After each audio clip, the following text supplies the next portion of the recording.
The dust-caked stagecoach rattled to a stop outside Samuel Jackson's ranch, just as the September sun began its descent behind the Sierra Nevada. And when the door swung open, a woman stumbled out with one hand pressed against her swollen belly, and the other clutching a worn carpetbag that looked like it had seen better days. Samuel had been mending the fence line when he heard the horses, and he straightened from his work to watch the scene unfold with quiet interest. The woman was young, perhaps 22 or 23, with dark blonde hair that had come loose from its pins during the long journey. Her dress was simple but well made, the kind a respectable woman would wear, though it was now covered in the fine dust that coated everything in Yuba City, California, during the dry season of 1882. What caught his attention most was the way she held herself, proud despite the obvious exhaustion, her chin lifted even as her legs seemed barely able to support her weight. The stage driver handed down 2 more bags and tipped his hat. "Madam says she is looking for work and a place to stay. Figured you might have something, seeing as how your housekeeper left last month." Samuel walked closer, his boots crunching on the dry earth. He was 27, tall and lean from years of hard work, with dark hair that curled slightly at his collar and eyes the color of whiskey in sunlight. He had inherited this ranch from his father 3 years ago, and he ran it alone except for the occasional hired hand during harvest season. The house was too big for one man, and he had been managing his own cooking and cleaning since Mrs. Henderson had moved to Sacramento to live with her daughter. The woman met his gaze directly, and he saw something there that made him pause. It was not defiance exactly, though there was strength in those green eyes. It was more like determination mixed with desperation, the look of someone who had run out of options but refused to give up. "I can work," she said, her voice steady despite the tremor he could see in her hands. "I can cook and clean and tend a garden. I will earn my keep." Samuel's eyes dropped briefly to her belly, which was rounded enough that she had to be at least 6 months along, maybe more. Then he looked back at her face and nodded once. "Name, Willa Carson." She did not offer anything more, the father. He asked it gently without judgment because he needed to know if someone would come looking for her. Her jaw tightened and she shook her head. "That is not information I will be sharing." A smarter man might have turned her away right then. A pregnant woman with secrets was trouble, and Samuel had worked hard to build a quiet, peaceful life after the chaos of his youth. But there was something about the way she stood there, alone and vulnerable yet refusing to bend, that spoke to something deep in his chest. "All right," he said simply. "I've got a spare room. You can stay there. Meals and a small wage in exchange for housework. Fair." The relief that washed over her face was so profound that she swayed slightly, and Samuel stepped forward instinctively to steady her. His hand caught her elbow, and he felt how thin she was beneath the layers of fabric, all bones and determination. "Fair," she whispered. "Thank you." He paid the stage driver and carried her bags toward the house, while she followed more slowly. The ranch house was a solid structure of wood and stone, built by his grandfather 40 years earlier when California was still wild and unsettled.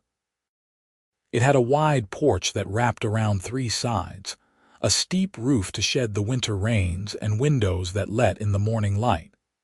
Inside, it was clean but sparse, furnished with practical pieces that served their purpose without much concern for aesthetics. Samuel led her to the room at the back of the house, which had belonged to his younger sister before she married and moved to San Francisco. It had a bed with a thick mattress, a wardrobe, a washstand, and a window that looked out over the garden his mother had planted long ago. The garden was overgrown now, but the roses still bloomed every spring. "Washroom is down the hall," he said, setting her bags on the floor. "I will get dinner started. Come down when you are ready." He left her there and went to the kitchen, trying to ignore the strange feeling that had settled in his chest.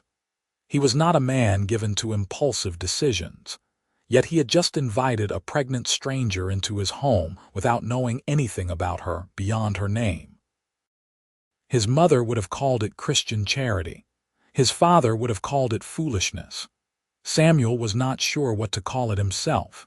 He put coffee on to boil and started slicing bread and cheese, simple fare but filling. By the time Willa appeared in the doorway, her face freshly washed and her hair repinned, the table was set, and the evening light was streaming through the western windows in shades of gold and amber. They ate in silence at first, the kind of quiet that was not quite comfortable but not entirely awkward either.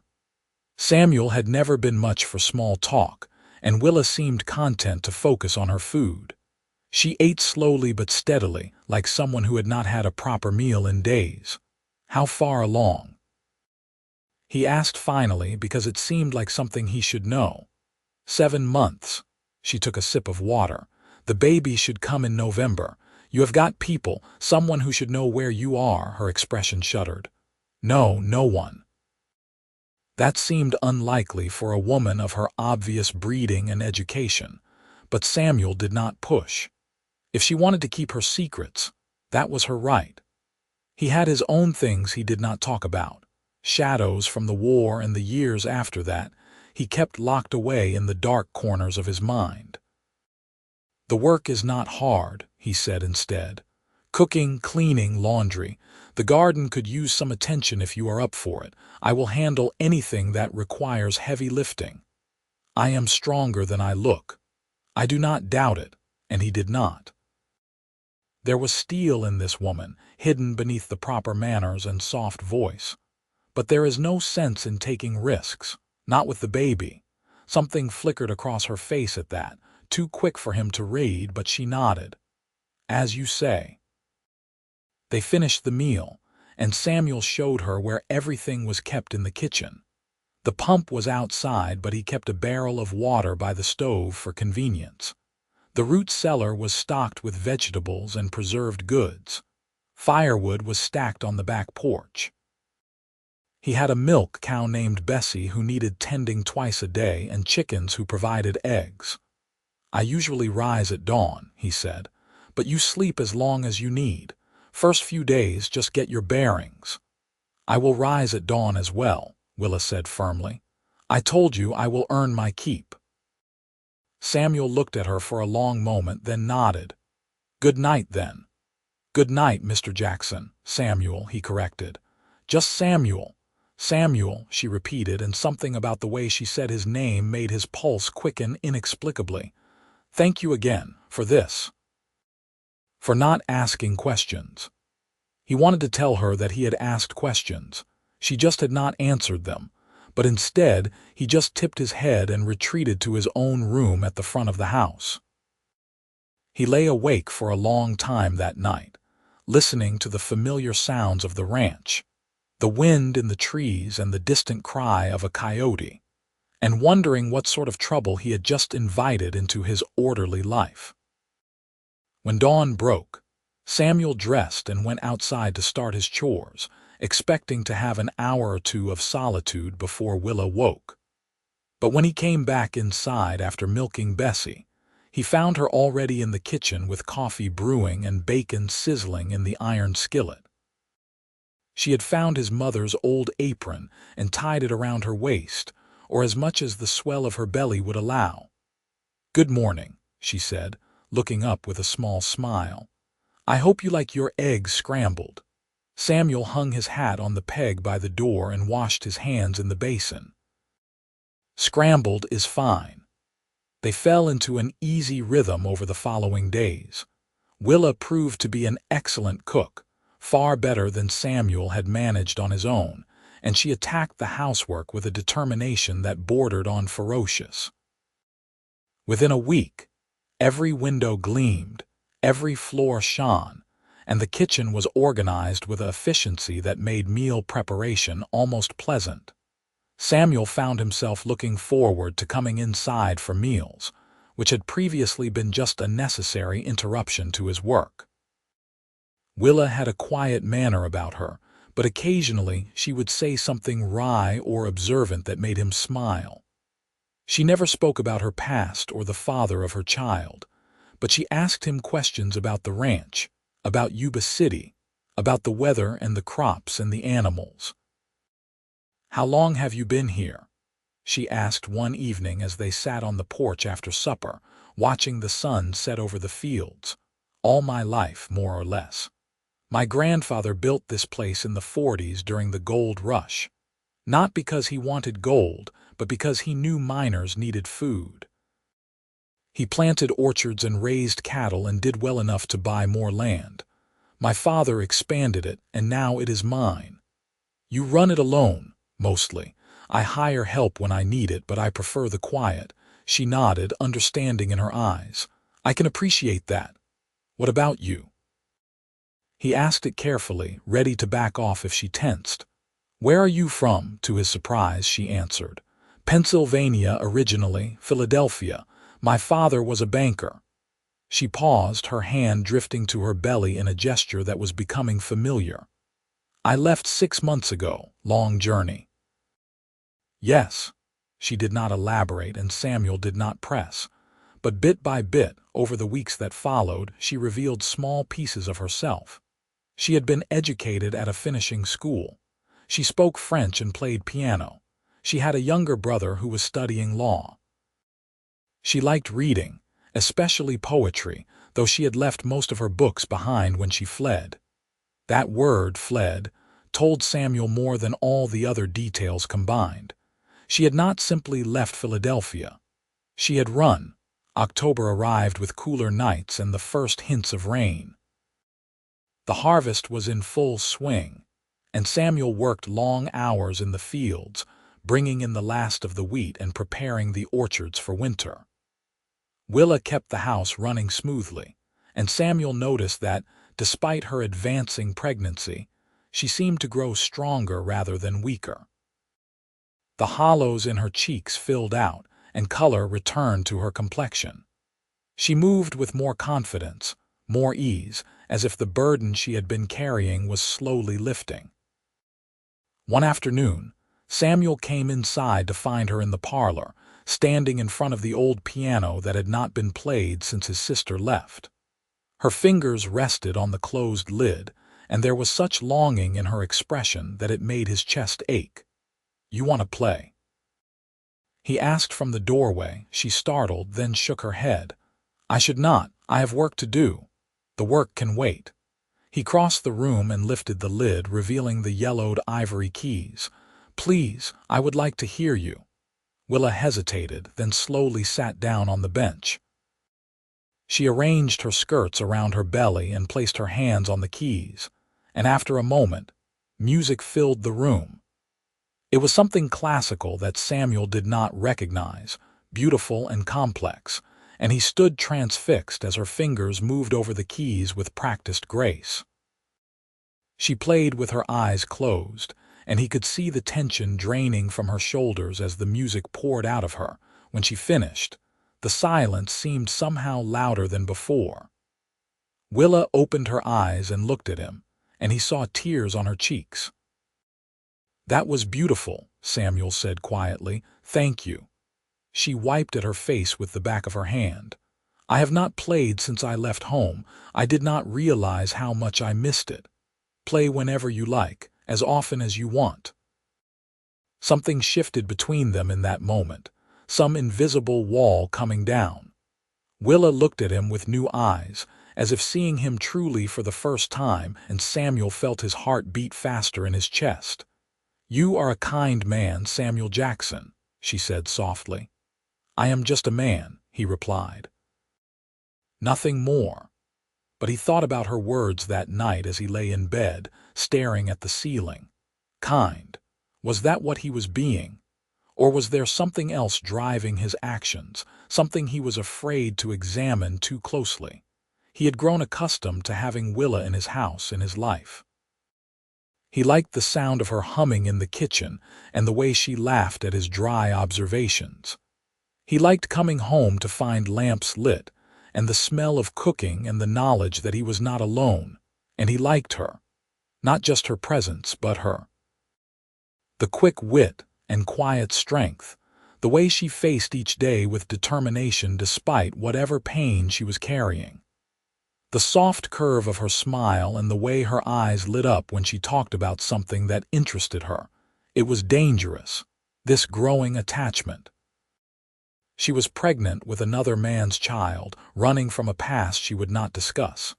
In a few months she would have a baby, and then what? Would she stay? Would she leave? Samuel did not know, and the uncertainty gnawed at him. The first rain came in late October, a steady drizzle that lasted 3 days and turned the roads to mud. Willa stood at the window and watched it fall, one hand pressed to the small of her back. She had been moving more slowly lately, and Samuel noticed her wince occasionally when she thought he was not looking. "You should rest more," he said, coming to stand beside her. "You are pushing yourself too hard. I am fine." "Willa." He waited until she looked at him. "You are allowed to rest. You are allowed to take care of yourself." Her eyes searched his face, and whatever she saw there made her shoulders drop. "I am not used to that, taking care of myself. I have spent so long just surviving, just trying to keep moving forward, that I do not know how to stop." "Then let me help you learn." They stood there together, watching the rain, and Samuel felt the space between them humming with unspoken words. He wanted to ask her about the father of her child, about what had driven her across the country alone and pregnant. He wanted to know if she planned to stay, or if she was just waiting for the baby to come before moving on. But more than anything, he wanted to reach out and take her hand, to tell her that she did not have to face whatever was coming alone. But he did none of those things. Instead, he stepped back and cleared his throat. "I will get more wood for the fire." November arrived cold and crisp, with frost in the mornings and the smell of wood smoke hanging in the air. Willa was very pregnant now, her belly so large that she could barely reach the wash basin without difficulty. Samuel took over more of the chores, insisting that she focus on light tasks and rest. She protested at first, but eventually accepted his help with something like gratitude. They had settled into a comfortable domesticity that felt almost like a real marriage, though they were careful never to touch beyond the occasional accidental brush of hands. Samuel would wake early and start the fire, then bring Willa tea in bed before heading out to tend the animals. They would eat breakfast together, then go about their separate tasks until lunch. Evenings were spent in the parlor, Willa often playing the piano while Samuel read the newspaper or worked on repairing tack and tools. It was the life Samuel had imagined for himself someday, but he had always pictured a wife who loved him, children who were his own. This was something different, something undefined, and he did not know what to do with the feelings that grew stronger every day. One evening in mid-November, Willa set down her fork and looked at him across the dinner table. "I need to tell you something." Samuel's heart jumped. "All right. I want you to know why I left Philadelphia, why I cannot name the father." She took a breath, her hands twisting in her lap. "His name was Thomas Carlyle. He was the son of one of my father's business associates. We met at a party and he was charming, attentive. I thought I was in love." Samuel waited, not speaking, letting her find her words. "We were engaged. The wedding was planned for June. But 3 months before the ceremony, I discovered he was already married. He had a wife in New York and 2 children. I was just a diversion, a pretty thing to amuse him while he was in Philadelphia on business." The pain in her voice made Samuel's hands clench into fists beneath the table. "What happened when you confronted him?" He laughed. Willa's eyes were bright with unshed tears.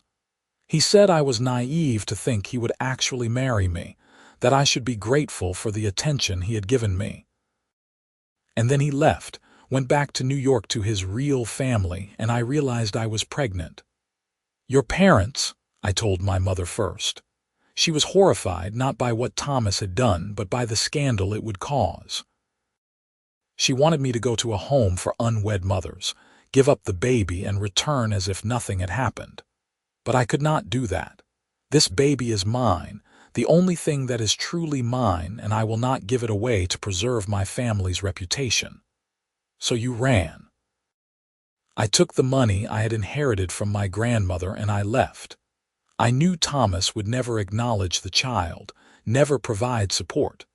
I knew my family would pressure me to give up my baby. So I came west, where no one knows me, where I could start over. She met his eyes, her chin lifted in that familiar gesture of defiance. I am not ashamed of this baby, Samuel, but I will not name Thomas as the father because he does not deserve that honor. He abandoned us, and I will raise this child alone. Samuel was quiet for a long moment, processing her words. Then he said, "You are not alone." Willa blinked, a tear finally spilling over. "What? You are not alone," he repeated, his voice steady and sure. "You have me. For as long as you want to stay, you have me." She stared at him, and he could see the emotions warring on her face. Hope and fear, longing and uncertainty. "Samuel, I cannot ask that of you. This is not your burden." "You are not a burden, Willa. Neither is your child." He reached across the table and took her hand, the first time he had touched her with intention, and felt a jolt run through him at the contact. "I know this is complicated. I know there are things we need to figure out, but I want you to know that you are safe here, both of you." Willa's fingers tightened around his and she nodded, unable to speak. They sat there for a long moment, hands linked across the table, and Samuel felt something click into place in his chest. This was what he wanted. Not just a wife, not just a family, but this woman and this child. Willa, with her strength and vulnerability, her fierce love for a baby not yet born. He wanted to protect her, to provide for her, to build a life with her. But he knew it was too soon to say any of that. She was still raw from her betrayal, still learning to trust again. So he simply squeezed her hand and then released it, standing to clear the table as if nothing monumental had just passed between them. That night, Samuel lay awake and thought about the future. He had feelings for Willa, deep feelings that went beyond sympathy or kindness. He was falling in love with her, had been falling for weeks, and the realization was both terrifying and exhilarating. But he did not know how she felt, whether she saw him as a friend and protector or something more. And there was still the matter of the baby, which would arrive soon and change everything. He was still awake when he heard the sound, a soft cry from Willa's room that made him bolt upright. He pulled on his trousers and went to her door, knocking gently. "Willa, are you all right?" There was a pause, then her voice strained and tight. "Samuel, I think the baby is coming." His heart lurched. "Now, it is too early. You said November. Babies come when they come." Another pause, and he heard her breathing hard. "Can you fetch the doctor?" Samuel's mind raced. The doctor was in town, a 40-minute ride in good weather. But it was raining again, had been all evening, and the roads would be treacherous in the dark. Still, there was no choice. "I will be as fast as I can," he said. "Will you be all right?" "I will have to be." Samuel pulled on his boots and coat, grabbed a lantern, and ran to the barn. His horse, a steady gelding named Ranger, snorted in protest at being saddled in the middle of the night, but Samuel worked quickly. Within minutes, they were racing down the muddy road toward Yuba City, the rain pelting Samuel's face and the lantern swinging wildly. The town was mostly dark when he arrived, but he knew where Dr. Henley lived and pounded on the door until the man appeared in his nightshirt, spectacles askew. "It is Willa," Samuel said without preamble.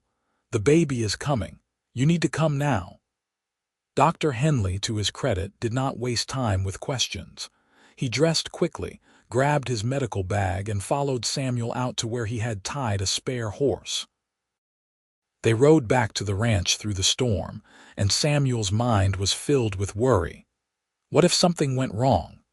What if the baby came too early, was too small? What if Willa needed help he could not provide? They arrived to find lamps burning in every window. Samuel led the doctor inside and pointed him toward Willa's room, then paced the parlor like a caged animal. He could hear sounds from behind the closed door, Willa crying out, the doctor's calm voice, and it took every ounce of willpower not to burst in. The night stretched endlessly. Samuel made coffee and did not drink it. He stoked the fire and let it burn too hot. He stood at the window and watched the rain and prayed to a God he was not sure he believed in. And then, just before dawn, he heard it. A baby's cry, thin and reedy but strong. Samuel's legs nearly gave out with relief. He sank into a chair and buried his face in his hands, his whole body shaking. A baby. Willa had a baby. Dr. Henley emerged some time later, rolling down his sleeves. "You can go in," he said. "Mother and child are both doing well." "Thank you," Samuel managed. "Thank you so much." The doctor nodded, studying Samuel with shrewd eyes. "She is lucky to have you, you know. Not many men would do what you have done." Samuel did not know how to respond to that, so he just stood and walked to Willa's room on unsteady legs. He knocked softly and heard her voice, tired but alive. "Come in." She was propped up in bed, her hair damp with sweat and her face pale but radiant, and in her arms, wrapped in a blanket, was the tiniest human being Samuel had ever seen. The baby had a shock of dark hair and a red, wrinkled face, and its little fists were waving in the air as it made small, mewling sounds. "Samuel," Willa said softly, "come meet my son." Samuel approached slowly, almost reverently. He had been around animals all his life, had seen countless calves and foals born, but this was different. This was a person, a whole new life that had not existed hours ago.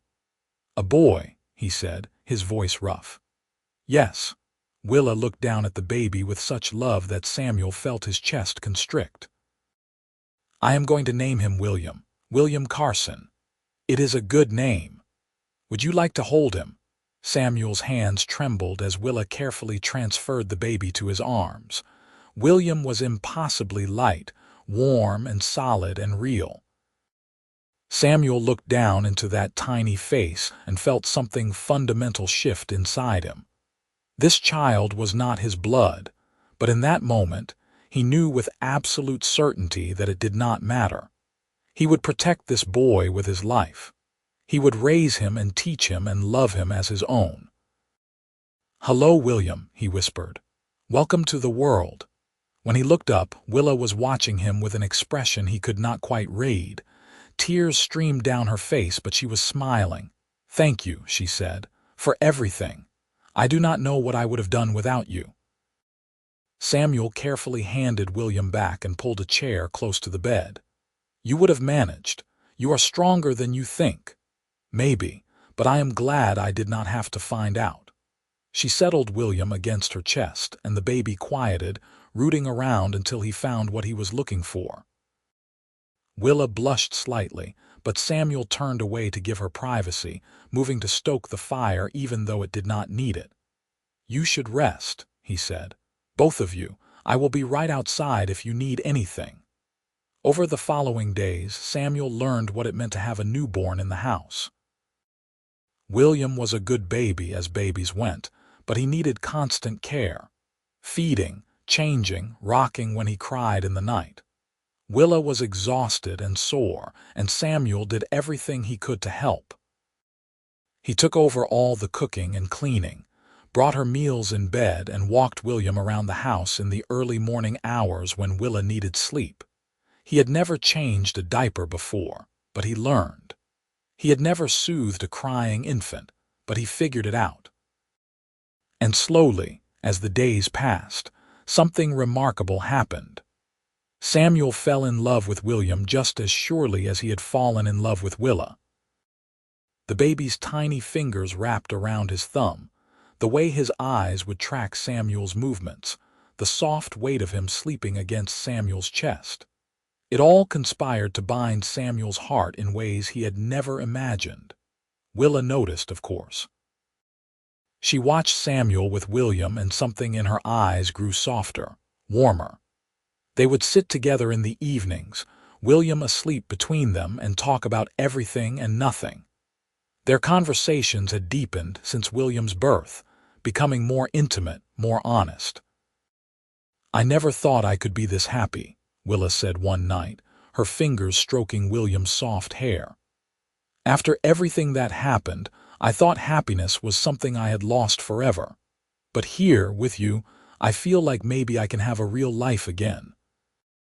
Samuel's heart was pounding so hard he was sure she could hear it. "Willa, I need to tell you something." She looked up, and in the lamplight her eyes were the color of spring leaves. "What is it?" "I have feelings for you, real feelings.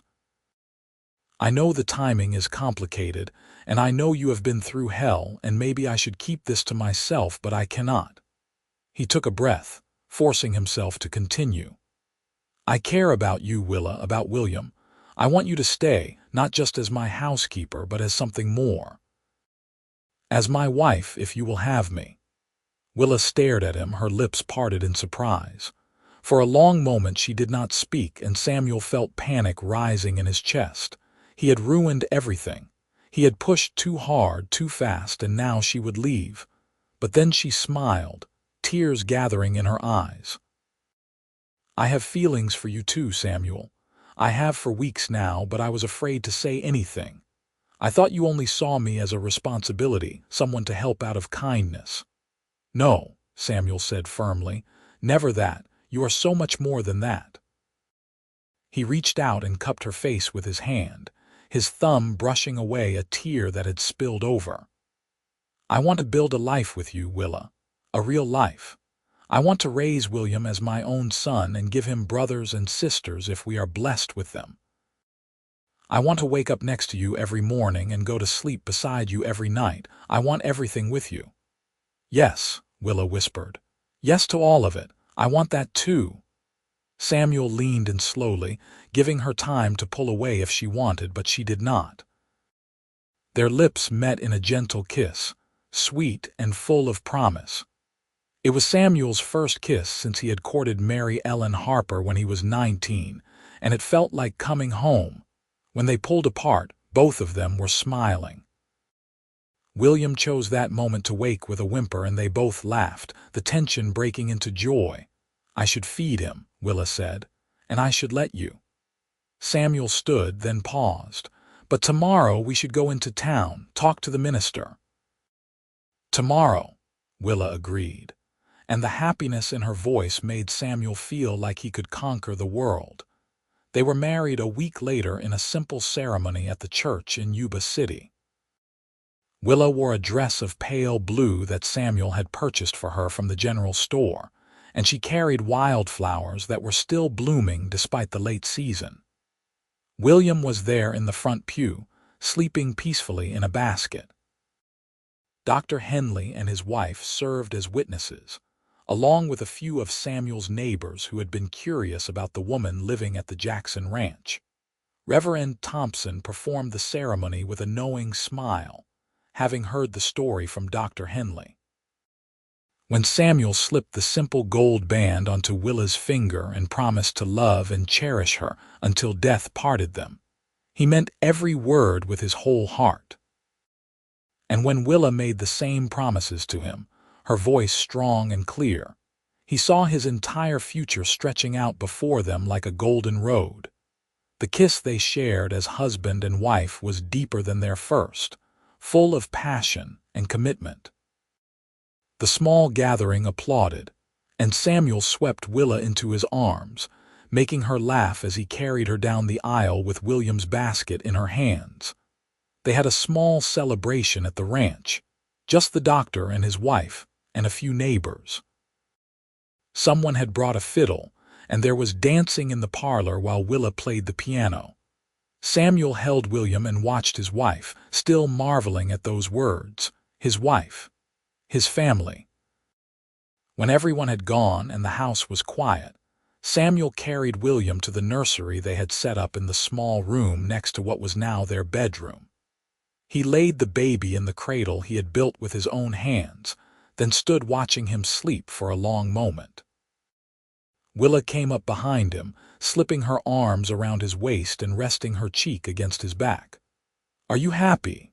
she asked softly. Samuel turned in her embrace and pulled her close. "I have never been happier in my entire life." He kissed her then, properly, with all the love and desire he had been holding back for months. Willa responded with equal passion, her fingers threading through his hair, and Samuel lifted her in his arms and carried her to their bedroom.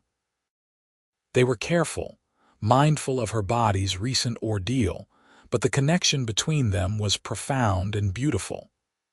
This was what marriage was meant to be, Samuel thought as he held Willa in his arms afterward, both of them catching their breath. Two people choosing each other, building something together out of love and trust and commitment. Winter settled over Yuba City with cold rains and the occasional frost. Samuel worked to winterize the ranch, repairing fences and ensuring the animals were sheltered. Willa managed the household with increasing confidence, and William grew bigger and more alert every day. They settled into married life with an ease that surprised them both, as if they had been meant for this all along. On Christmas morning, Samuel woke to find Willa already up, nursing William in the rocking chair by the window. The winter sun was just beginning to rise, painting the sky in shades of pink and gold. She looked up when she heard him stirring and smiled. "Merry Christmas," she said softly. "Merry Christmas." Samuel got up and came to kneel beside the chair, pressing a kiss to her forehead and then to William's. "I have something for you." "Samuel, you did not need to get me anything. You have already given me everything." But he had already retrieved the small package from where he had hidden it in the wardrobe. Willa shifted William to one arm and carefully unwrapped the paper, gasping when she saw what was inside. It was a leather-bound journal, beautiful and expensive, with her initials embossed on the cover. "For your thoughts," Samuel said, "for poetry or stories or whatever you want to write." Willa's eyes filled with tears. "It is perfect, thank you." She leaned down and kissed him, William between them making little cooing sounds. "I have something for you too." She pointed to the dresser, and Samuel retrieved a package wrapped in cloth. Inside was a new leather belt with an intricate tooled design and his initials on the buckle. "I ordered it from the leather worker in town," Willa said. "I hope it fits." Samuel put it on, touched by the thought and care she had put into the gift. "It is perfect, thank you." They spent the day together, just the three of them, cooking a simple Christmas dinner and playing with William on a blanket in front of the fire. Samuel taught Willa a card game his father had taught him, and she beat him 3 times running, making him laugh. As the sun set, they sat together on the porch despite the cold, wrapped in blankets and watching the stars come out. "I never imagined this," Willa said quietly. "When I left Philadelphia, I thought my life was over. I thought I would spend the rest of my days alone, struggling to survive, defined by my mistake. But instead, I found you." "It was not a mistake," Samuel said firmly. "William is not a mistake, and neither is this." He gestured to the ranch, the house them. "This is exactly where you are supposed to be." Willa leaned her head against his shoulder. "I love you, Samuel Jackson." It was the first time she had said it, and Samuel felt his throat tighten with emotion. "I love you too, Willa Jackson." "More than I can say." They sat in comfortable silence, watching the stars and listening to the sounds of the night. Somewhere in the distance, a coyote called, and closer by an owl hooted from the barn. It was the same symphony Samuel had heard all his life, but tonight it sounded different. Tonight it sounded like home. The winter passed in a blur of daily routines and small pleasures. William was growing rapidly. his eyes focusing more clearly and his smiles becoming more frequent. He was a happy baby, content to lie on his blanket and watch the world around him, or be carried in a sling against Samuel's chest while Samuel did his chores. In February, Samuel took Willa and William to Sacramento for supplies they could not get in Yuba City. It was Willa's first trip away from the ranch since William's birth, and she was nervous about traveling with a young baby. But William was a good traveler, sleeping through most of the journey, and Willa was enchanted by the city with its wide streets and bustling commerce. They stayed overnight at a respectable hotel, and Samuel took Willa to a restaurant for dinner, the first time they had eaten a meal someone else had cooked since their wedding. Willa wore her blue dress and had put her hair up in an elaborate style, and Samuel could not stop staring at her. "What?" she asked, laughing at his attention. "You are beautiful," he said simply. "The most beautiful woman I have ever seen." She blushed, pleased. "You are biased." "Absolutely, but that does not make it less true." After dinner, they walked along the river, William bundled warmly and sleeping in Samuel's arms. Other couples strolled past, and Samuel felt a deep satisfaction in being one half of a pair, a husband with his wife and child. This was what he had always wanted, even when he had not known how to name it. That night in the hotel room, after William was asleep in the bureau drawer they had lined with blankets to serve as a temporary cradle, Samuel made love to his wife with a tenderness and passion that left them both breathless. They were more confident with each other now, learning what brought pleasure and comfort. Willa was not shy about expressing what she wanted, and Samuel delighted in learning her body's responses. Afterward, as they lay tangled together in the narrow bed, Willa traced patterns on Samuel's chest and said, "I want to give you a child of your own. I know William is yours in every way that matters, but I want to give you a baby that comes from both of us." Samuel caught her hand and brought it to his lips. "I would like that very much, but there is no rush, we have time. I know, but I wanted you to know that I want that. A whole family with you." "We already are a family," Samuel said, "but I will never say no to adding to it." They traveled home the next day, and life resumed its steady rhythm. Spring came early that year, with wildflowers blooming in March and the fruit trees in Samuel's orchard heavy with blossoms. Willa spent hours in the garden, William in his basket beside her as she weeded and planted. She had a gift for growing things, Samuel discovered, and under her care the garden flourished. In April, Willa confirmed what they had both suspected. She was pregnant again, this time with Samuel's child. The news filled them both with joy, though Samuel was also nervous. He remembered William's birth, the long night of worry, and he was already dreading having to ride for the doctor again. But Willa was healthy and strong, and Dr. Henley said everything looked good. "Second babies often come faster," he warned. "Make sure you send for me at the first sign." William was 6 months old now, sitting up on his own and showing the first signs of wanting to crawl. He was a cheerful child, quick to smile and laugh, with dark hair like his biological father but Willa's green eyes. Samuel could not look at him without feeling a fierce protective love that sometimes took his breath away. As Willa's pregnancy advanced, Samuel took on more of the household tasks, insisting she rest as much as possible. But Willa was stubborn and independent, unwilling to be coddled. They compromised, with Willa doing light work and Samuel handling anything strenuous. One evening in June, as they sat on the porch watching the sunset with William playing at their feet, Willa said, "Do you ever regret it? Taking me in, taking on another man's child?" Samuel was quiet for a moment, thinking about how to answer. "Not even for a second," he said finally. "My life before you was empty, Willa. I did not know it at the time because I had nothing to compare it to. But looking back now, I see how lonely I was."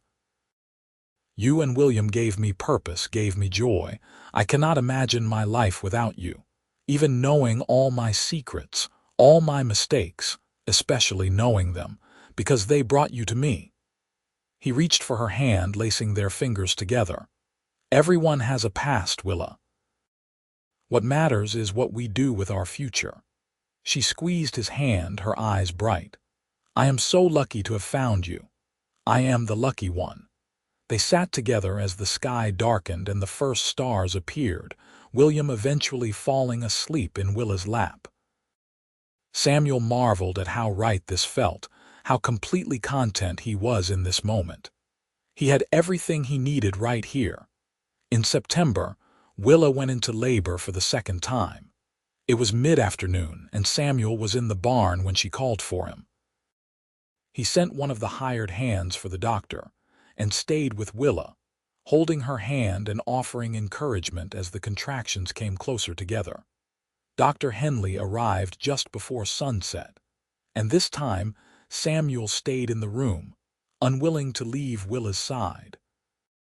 He held her hand through the long hours of labor, wiping her brow with a cool cloth and whispering words of love and support. When their daughter finally arrived just after midnight, tiny and perfect and squalling with indignation, Samuel found himself crying openly. "We have a daughter," Willa said, exhausted but radiant as the doctor placed the baby in her arms. "Look at her, Samuel. She is beautiful." "She is perfect," Samuel agreed, his voice thick with emotion. "What should we name her?" "I was thinking Sarah," Willa said. "Sarah Jackson, if you like it." "I love it." Samuel leaned down and kissed Willa's forehead, then touched Sarah's tiny hand with one finger. She immediately gripped it, her strength surprising for someone so small. "Welcome to the family, Sarah." William, who was nearly a year old now, was fascinated by his new sister. He would sit by her cradle and watch her with wide eyes, reaching out tentatively to touch her soft hair. Samuel loved watching his children together, seeing William's gentle curiosity and Sarah's fierce determination even as a newborn. Life with two small children was chaotic and exhausting, but Samuel had never been happier. He would wake in the night to Sarah's cries and lie in bed listening to Willa soothe her, marveling at the miracle of it all. This was his family, his wife, his son, his daughter. The life he had built not through blood or tradition, but through choice and love. The years that followed were full and rich. William grew into a serious, thoughtful boy who loved helping Samuel with the ranch work. He was gentle with the animals and careful with his tools, and Samuel taught him everything he knew about managing the land and livestock. William called Samuel Papa without ever being told to, and Samuel's heart swelled every time he heard it. Sarah was her mother's daughter, spirited and stubborn with a laugh that could light up a room. She followed Willa everywhere, learning to garden and cook and play the piano. When she was 3, Samuel found her in the parlor trying to reach the keys on her own, and he built her a small step stool so she could practice properly. In the spring of 1886, Willa gave birth to twins, 2 boys they named Simon and Seth. The pregnancy had been difficult, and the birth even more so, but mother and babies all survived. Samuel hired extra help that summer because there was no way he could manage the ranch and care for 4 children under 5 on his own, even with Willa's tireless efforts.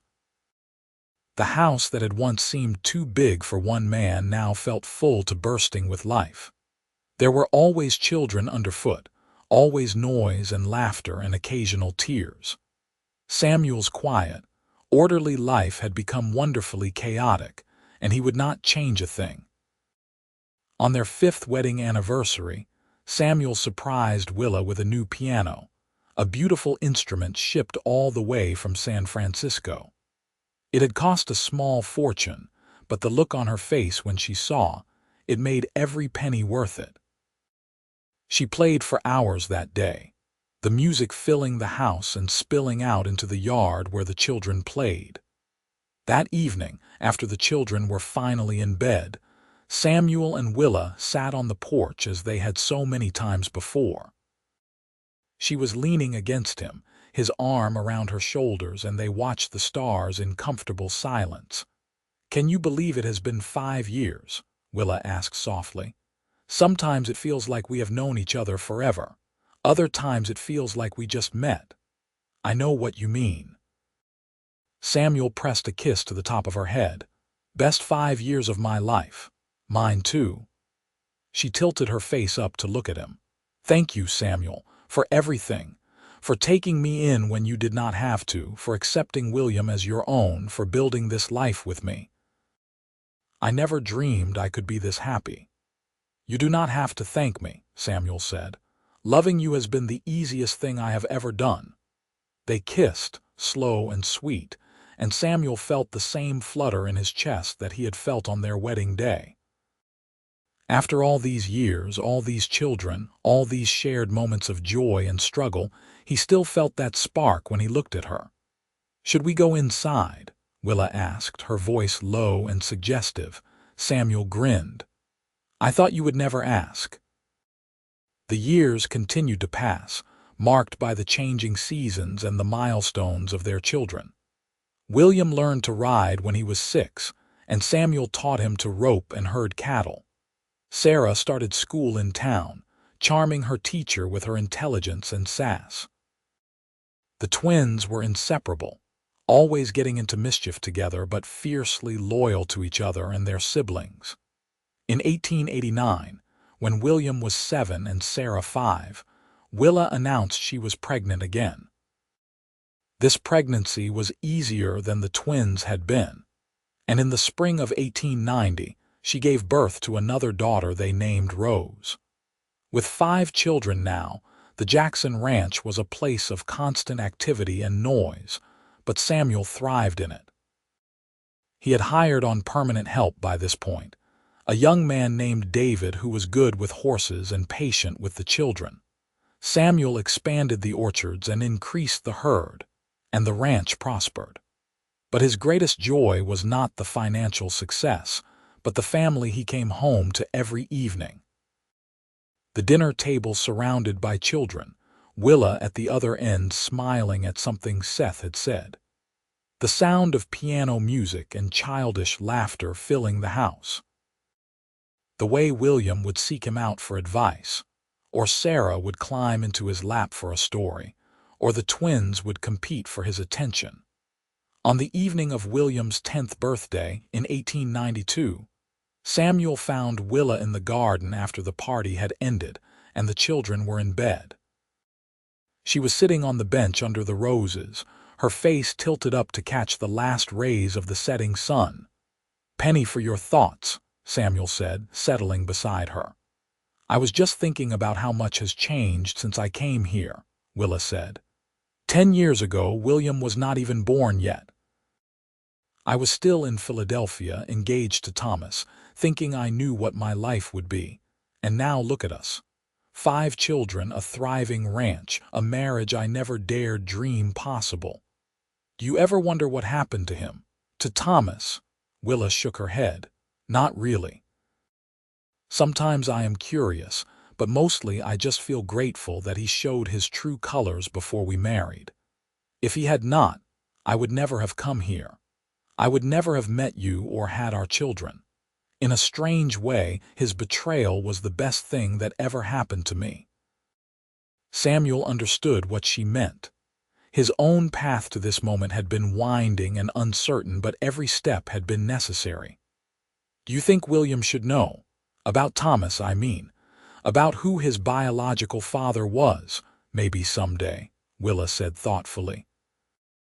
"When he is older and can understand. But you are his real father, Samuel. You have been there for every moment of his life. You taught him to walk and talk and ride. You are the one he comes to with his questions and his problems. Blood does not make a father. Love does." "I feel the same way," Samuel said. "But I want him to know the truth if he ever asks. I never want him to think we kept secrets from him. We will tell him together when the time is right." Willa took his hand, But for now, let him just be a boy. Let him have his childhood without complications. They sat together as the stars came out, and Samuel thought about how far they had all come. Willa, who had arrived pregnant and desperate, now confident and loved.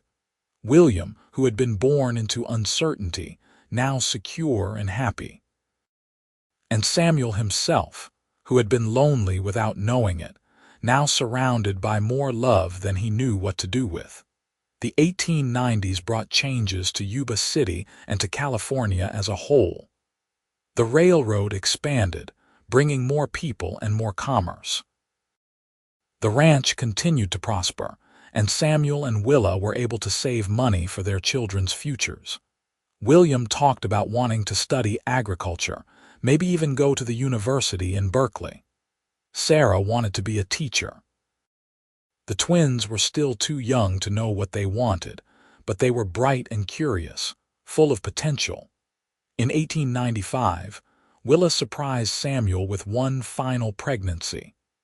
She was 35 now, and this pregnancy was harder on her body than the others had been. Dr. Henley warned that there were risks, but Willa was determined. In the spring of 1896, she gave birth to another son whom they named John.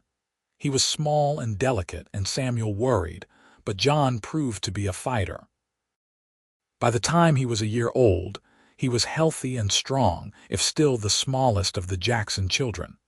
William was 14 by then, tall and lean like Samuel, with a quiet competence that made him seem older than his years.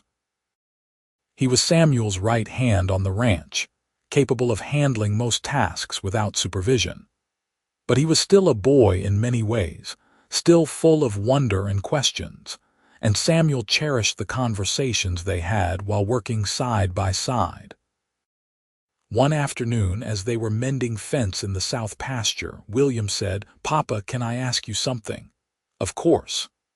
"How did you know Mama was the one? When you first met her, I mean." Samuel smiled, remembering that day so long ago. "I did not right away. But there was something about her, something that made me want to know more. She was brave and proud even when she was clearly desperate, and I admired that." "But she was pregnant with me," William said. "With another man's baby. Most men would not have taken that on." So William was old enough now to understand the implications, to question. Samuel had been waiting for this moment. Most men might not have, but I could not turn her away. And once I got to know her, once I started caring about her, it did not matter to me that she was pregnant. All that mattered was that she needed help and I could provide it. Do you ever regret it? Never. Samuel put down his tools and looked at his son directly. "William, you are my son in every way that matters. I have loved you since the day you were born, and I will love you until the day I die. The man who fathered you, he does not matter. He was never a father to you. I am your father and you are my son." William's eyes were bright with emotion. "I know. I just wanted to hear you say it. You can hear it as often as you need to." Samuel pulled William into a fierce hug and the boy clung to him. "I am proud of you, son. So proud." When they pulled apart, both of them were blinking away tears. They went back to work in companionable silence, but something had shifted. An unspoken question had been answered, a bond strengthened. That night, Samuel told Willa about the conversation, and she listened with tears in her eyes. "He is growing up so fast," she said. "They all are. Sometimes I wish I could freeze time and keep them little forever." "They will always need us," Samuel assured her, "just in different ways." As the century turned and the new one began, the Jackson family continued to thrive. William did indeed go to the university, studying agriculture and returning with new ideas for improving the ranch. Sarah became a teacher in Yuba City, beloved by her students. The twins went into business together, opening a general store in town. Rose showed a talent for art, and Samuel sent her to study in San Francisco for a year. And John, the baby, grew into a charming and mischievous boy who kept everyone on their toes. Samuel and Willa aged gracefully, their hair graying and their bodies slowing, but their love for each other only deepening. They were grandparents now, with William married to a sweet girl named Emma and Sarah engaged to the new doctor in town. The house was often full of grandchildren, and Samuel loved spoiling them the way he had never quite allowed himself to spoil his own children. One evening in the spring of 1905, Samuel and Willa celebrated their 23rd wedding anniversary. All their children and grandchildren had gathered for a party, and the house was full of noise and laughter and love. After everyone had gone home, Samuel and Willa walked out to the garden, to the bench under the roses where they had sat so many times over the years. 23 years, Willa said, shaking her head in wonder. Where did the time go? I do not know, Samuel admitted. But I would not change a moment of it. Not even the hard parts, especially not the hard parts. They made us who we are.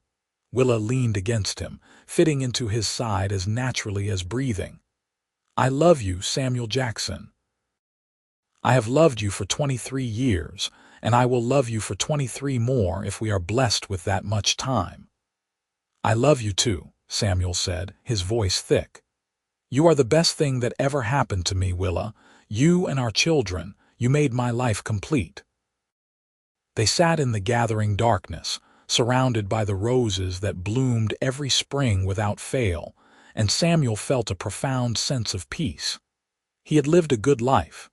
He had been a good husband, a good father, a good man. He had taken a chance on a desperate pregnant woman 23 years ago, and that single act of kindness had given him everything he had ever wanted. The stars came out one by one, the same stars that had watched over them through all the years of marriage and parenthood. The same stars that had shone on that night when Willa first arrived, dusty and exhausted and carrying his son. Samuel looked up at them and felt grateful for every twist of fate that had brought them together. Ready to go inside? Willa asked eventually. In a minute. Samuel wanted to hold on to this moment just a little longer, to savor the quiet and the peace and the overwhelming love he felt for the woman beside him. Let's stay just a little longer. So they stayed, two people who had found each other against all odds, who had built a life and a family out of kindness and trust and love. The night deepened around them, cool and still, and somewhere in the house a grandchild laughed. It was the sound of the future, Samuel thought. The future they had made together, and it was beautiful. The years continued their steady march, bringing new joys and sorrows as life always does. Samuel's hair turned silver, and Willa's face gained the lines of a life well lived. They lost friends and neighbors to age and illness, attended funerals, and offered comfort to those left behind. But they themselves remained healthy and active, still working the ranch with help from William and his family. In 1910, William took over the day-to-day operations of the ranch, and Samuel finally allowed himself to slow down. He was 55 now, and while he was still strong, he no longer had the stamina of his youth. He spent his days mentoring his grandchildren, working in the garden with Willa, and sitting on the porch watching the world go by. It was a good life, a peaceful life, and Samuel savored every moment. He and Willa had faced their share of hardships over the years, from droughts and failed crops to childhood illnesses and all the normal struggles of raising a family. But they had faced them together, and that had made all the difference. On a warm summer evening in 1912, 30 years after Willa had first arrived at his ranch, Samuel and Willa sat on their porch as the sun set. Their children were grown and gone, living their own lives, but they visited often and the house never felt empty. William and Emma lived in the house they had built on the north edge of the property. Sarah and her husband Robert had a place in town, The twins ran their store with their wives. Rose had married an artist and moved to San Francisco but came home for every holiday. And John, now 16, was talking about joining the army, much to Willa's dismay. "I cannot believe John wants to enlist," Willa said, worry evident in her voice. "He is so young." "He is not enlisting yet," Samuel reminded her. "Just thinking about it, and he is a smart boy. He will make the right choice." "I know, I just worry. I have spent his entire life keeping him safe, and now he wants to go off into danger." Samuel took her hand. "That is what they do, love. They grow up and make their own choices, even when those choices scare us. All we can do is trust that we raised them right." Willa sighed. "I know you are right. It does not make it easier." They sat in silence for a while, watching the colors change in the sky. Then Willa said, "Do you remember the night we met, when I stumbled off that stagecoach, of course?" "How could I forget?" "I was so scared," Willa admitted. "I had no plan beyond getting as far from Philadelphia as I could. I had almost no money left, I was pregnant and alone, and I had no idea what I was going to do. And then there you were, this quiet cowboy who did not ask questions, who just offered to help. I could see you needed it. You saved my life that day, Samuel. You saved William's life. You gave us a future when I thought we had none." Samuel shook his head. "You saved yourself, Willa. You were brave enough to leave, brave enough to start over. I just gave you a place to land." "We saved each other," Willa said softly. "That is what I think. We were both lonely, both missing something we did not even know we needed, and we found it in each other. I cannot argue with that." Samuel lifted her hand to his lips and kissed it gently. "Best decision I ever made, letting you stay. Best decision I ever made, staying." They watched the last of the sunset fade into twilight, the first stars appearing in the darkening sky. This porch, this view, these quiet moments together had become the rhythm of their lives. Through all the chaos of raising children and running a ranch, they had always found time for this, for each other. "What do you think happens next?" Willa asked. "After all of this is done, I mean." "I do not know," Samuel admitted. "But whatever it is, I hope we get to do it together." "Always together," Willa agreed. "That is how it has been, and that is how it always will be." Samuel pulled her closer, and they sat wrapped in each other's arms as the night deepened around them. Inside the house, a lamp glowed in the window, welcoming and warm. This was home, Samuel thought. Not just the house or the land, but this feeling, this peace, this love. He had been 27 when Willa arrived, young and alone and not even knowing he was lonely. Now he was 57, with a wife he adored, 6 children who had grown into remarkable adults, and more grandchildren than he could count on 2 hands. He had lived a life beyond anything he could have imagined that day when the stagecoach rolled up to his door. And it had all started with one simple choice: to help a desperate woman without asking questions, to offer kindness without expecting anything in return. That single act of generosity had given him everything. "Thank you," Samuel said softly. "For what? For coming here. For staying. For building this life with me. For all of it." Willa smiled, her face beautiful in the starlight. "The pleasure has been all mine, Mr. Jackson." "Mrs. Jackson," he corrected, and kissed her as the stars wheeled overhead and the night wrapped around them like a blessing. They had found love in the most unexpected place, under the wide California sky, and they had nurtured it through 3 decades of joy and struggle. Their story was not grand or dramatic, but it was real and true and theirs. A cowboy and a woman with secrets, brought together by chance and bound together by choice. And as they sat on their porch in the gathering darkness, surrounded by the life they had built with their own hands and hearts, Samuel knew that if he had it all to do over again, he would not change a single thing. This was where he belonged. This was home. The story of Samuel and Willa Jackson would continue long after this night, through more years and more grandchildren, and all the small triumphs and tragedies that make up a life. But the heart of their story was here, in these quiet moments of connection and love. Two people who had found each other when they needed it most, and who had chosen to stay, to build, to love. And that, Samuel thought as he held his wife close, was the best story of all.